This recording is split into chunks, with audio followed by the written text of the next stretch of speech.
What is going on, you guys? The inspiration for this video lesson is all the people I've seen in my chat rooms and all the people I'm seeing on Twitter that are talking about their July struggles. And it has been a tougher month to capitalize on some of these moves. We are no longer in the COVID March, April, May, June months where we were being bailed out over and over again for focusing on shitty setups, the wrong times of day.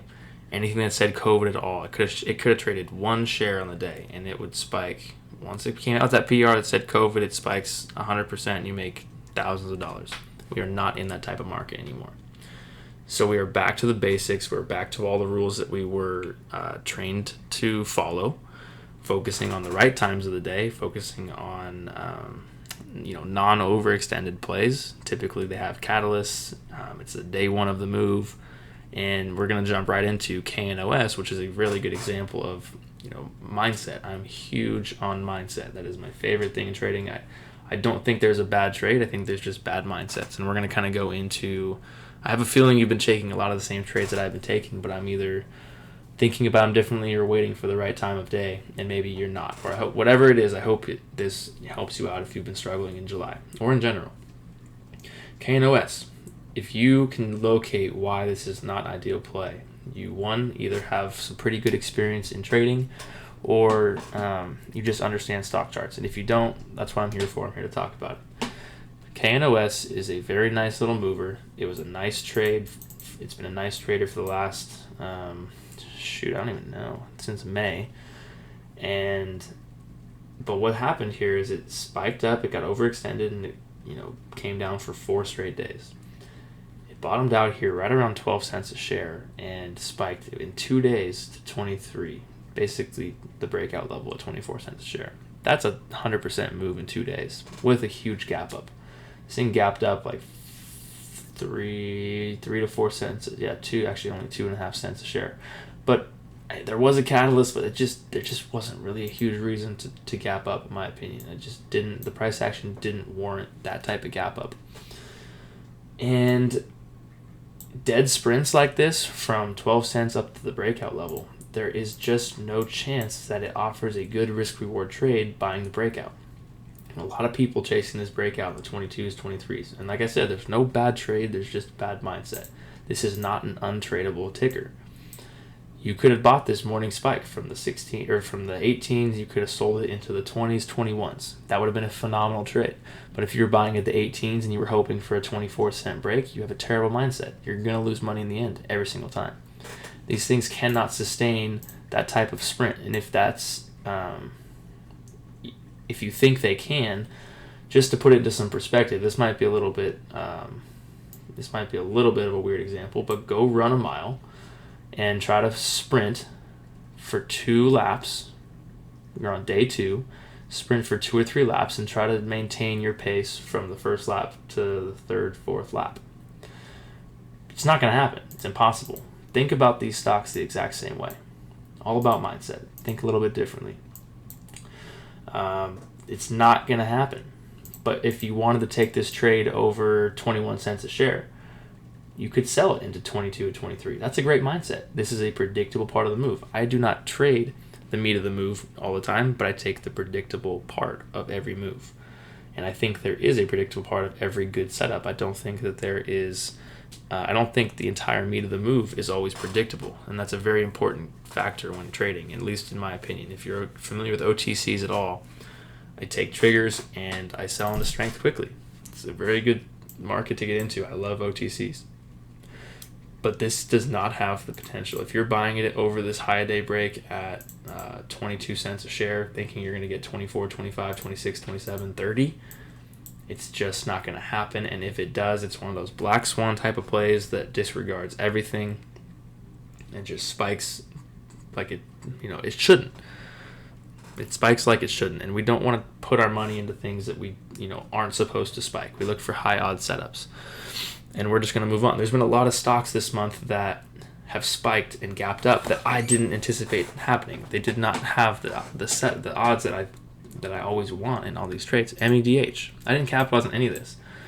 Day 1, 2, 3, 4, 5, 6. It's been running for 6 days straight. I didn't swing this. I actually did buy it over these triggers here 0.039, 0.095, 0.04, and I sold it into the close at I think 410. The volume just didn't sustain itself.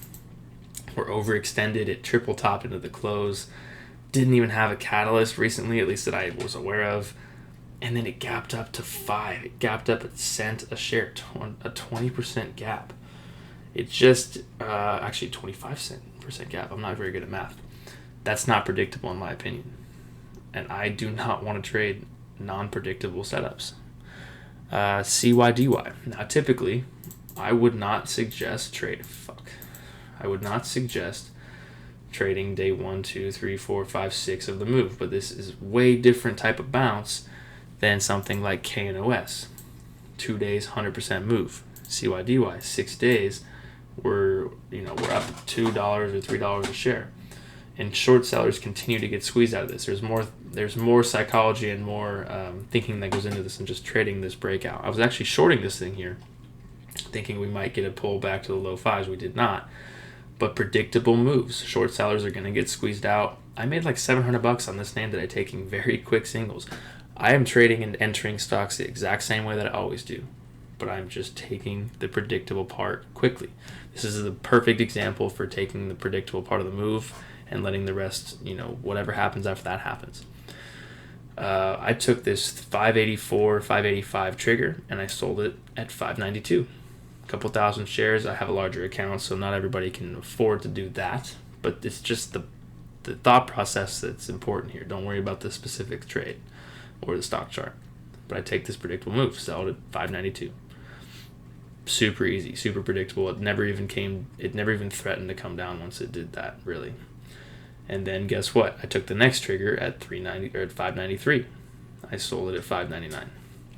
You can call this scalping, you can call this whatever you want to call it. I typically don't scalp, but in this market, unfortunately, we're not getting the type of moves that we want to. And I knew the upside of this was shorts really got squeezed through high day, and we were test, the low 6s, 620, 630, 640. And that was, the thesis was correct.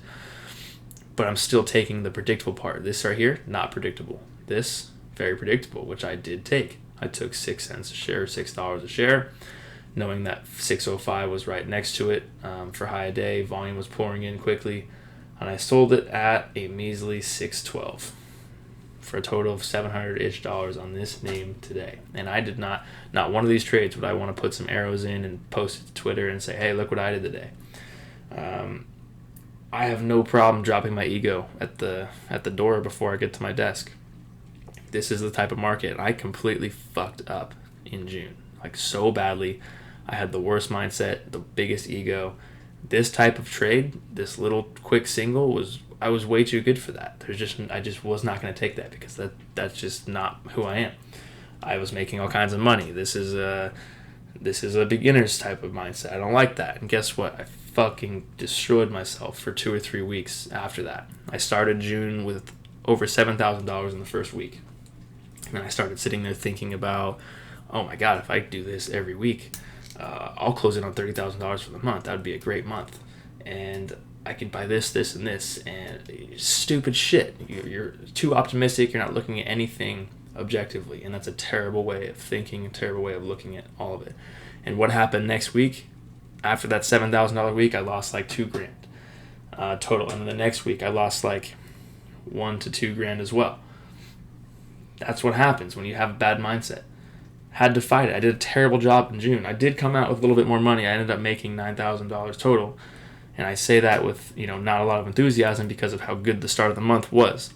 But very important to keep the right mindset. I walk into the room every single day knowing that I'm one trade away from blowing up my entire account forever. And if I can think that way all the time, I can keep myself grounded. And it's so nice to think objectively. It just makes my life so much easier. And moving on, we're just going to keep going straight into all of these different stocks that I've been having a good mindset on.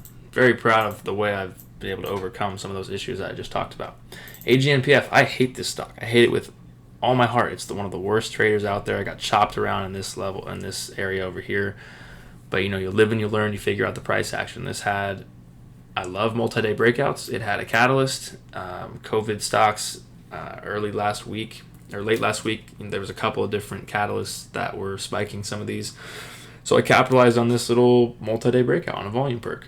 I 21.5 double topped twice, back-to-back days. And what did I do? I took 21.5 into the close. I only took, I think, 10,000 shares total. Now I know when the stock has all those boxes checked, it has a catalyst, multi-day breakout, day one of the move, better volume. It's not really a hot sector, but kind of a trend that we were seeing in the last day or two. I know that there's potential of 5, 10, 15, 20 cents a share. And this thing could actually keep going. This thing perked into the close on a little bit of a volume perk. Maybe it goes to 35, 40 cents. I don't care. I do not care. That is not predictable. I could not sit here and confidently tell you that this is going to 35 cents a share.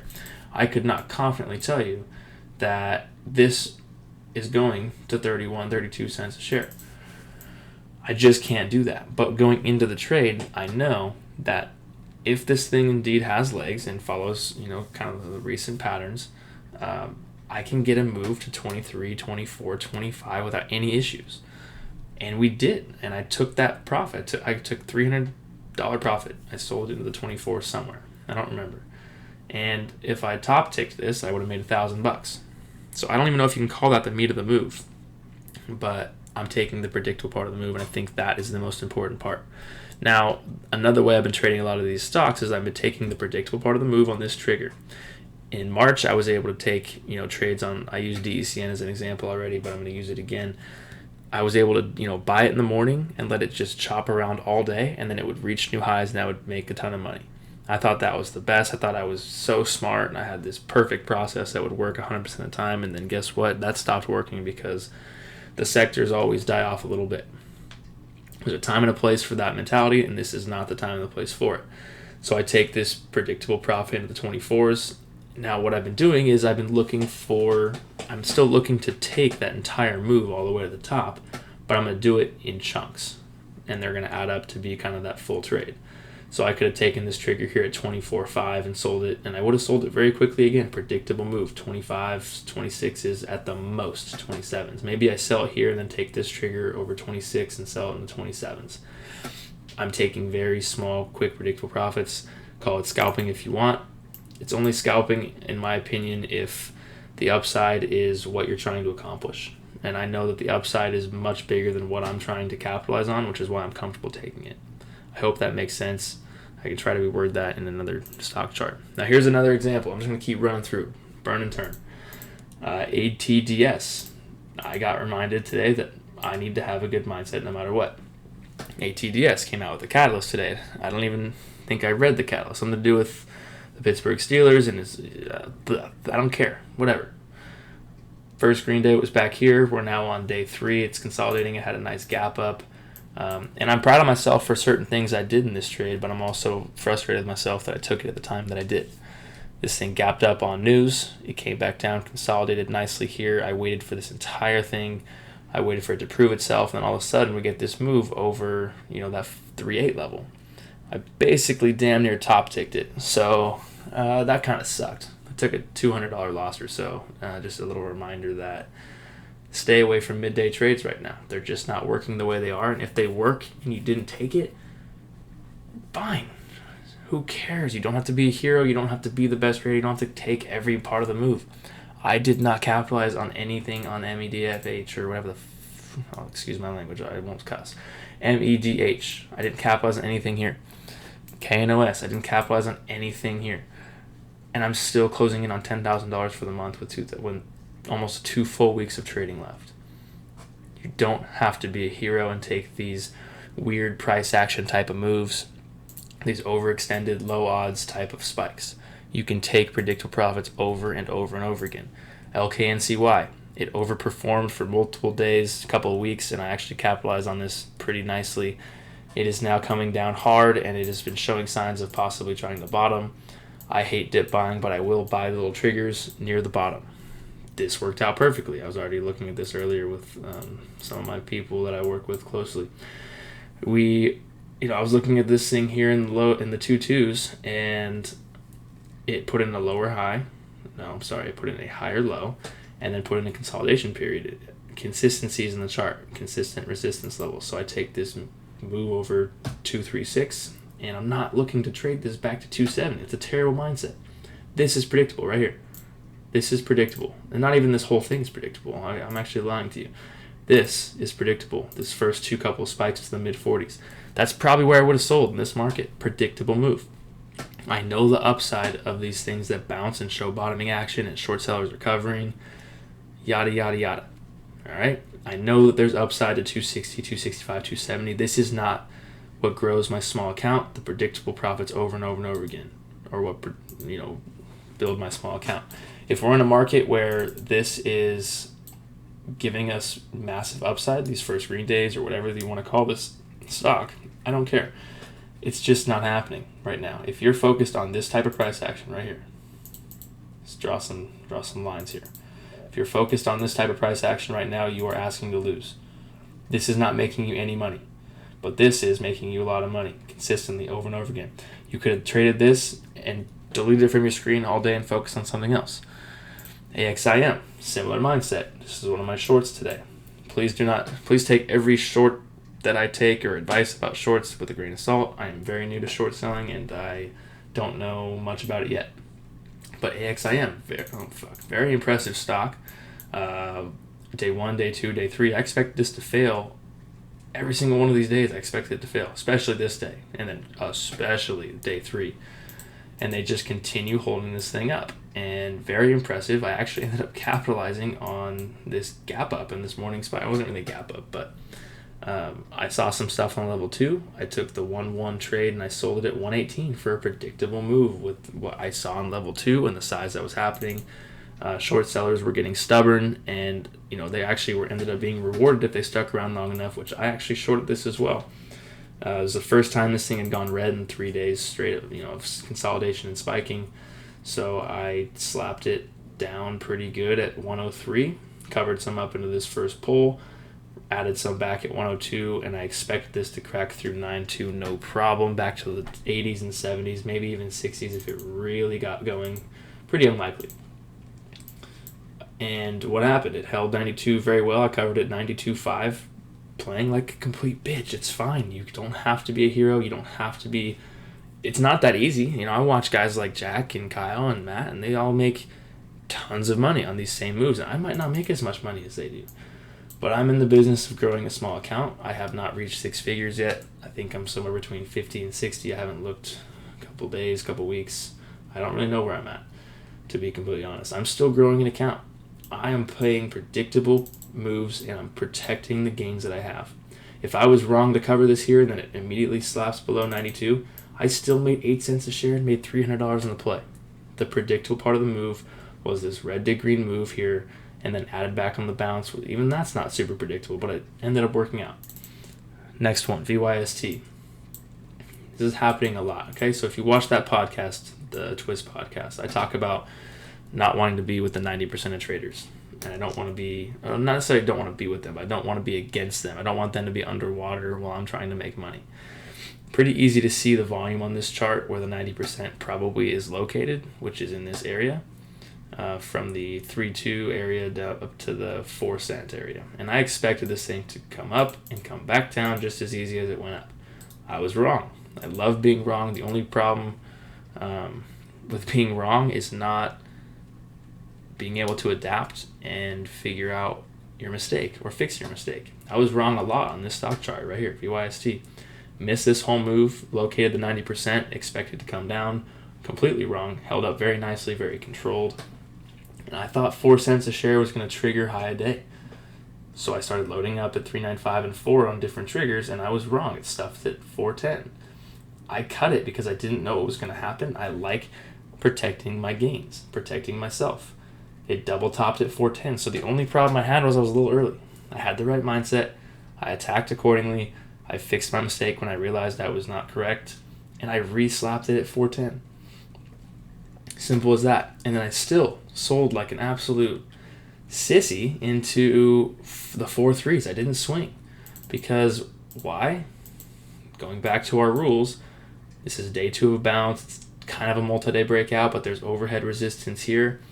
in between, 4 and 6 cents, pretty heavy, probably. Pretty tough stuff here. And then another, failure on the gap up the next day. It's going to be hard to continue going higher. And I take predictable moves. We've been seeing a lot of this gap, not very impressively, not worth the overnight risk by any means. And if it's panicking this hard this quickly, you're probably not getting anywhere. You're probably not getting executed until the 4.3s or the 4.4s at best.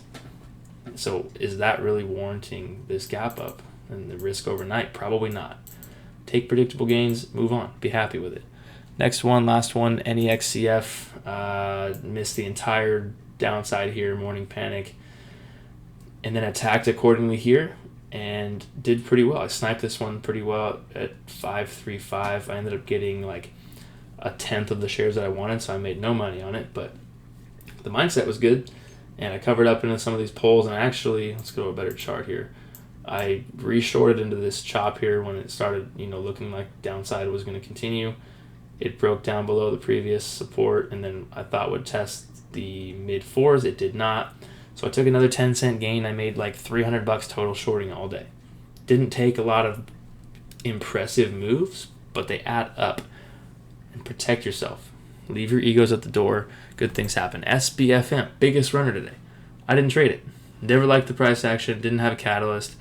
Didn't really understand why it was moving.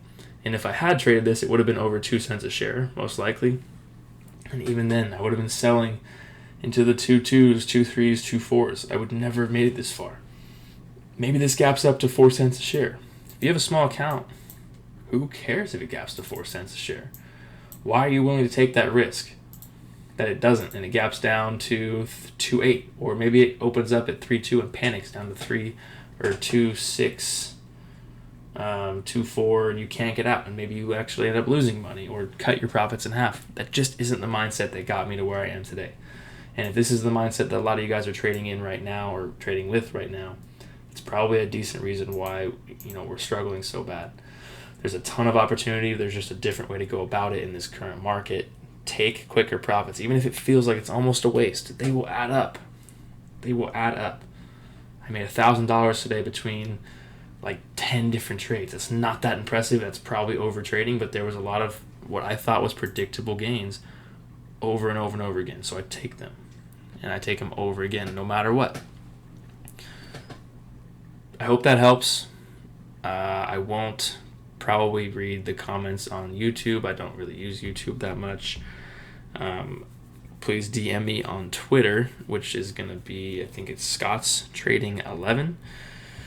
That's where I will get notifications and be able to respond. I try to help as many people as I can when I can. So I hope you enjoyed. Peace.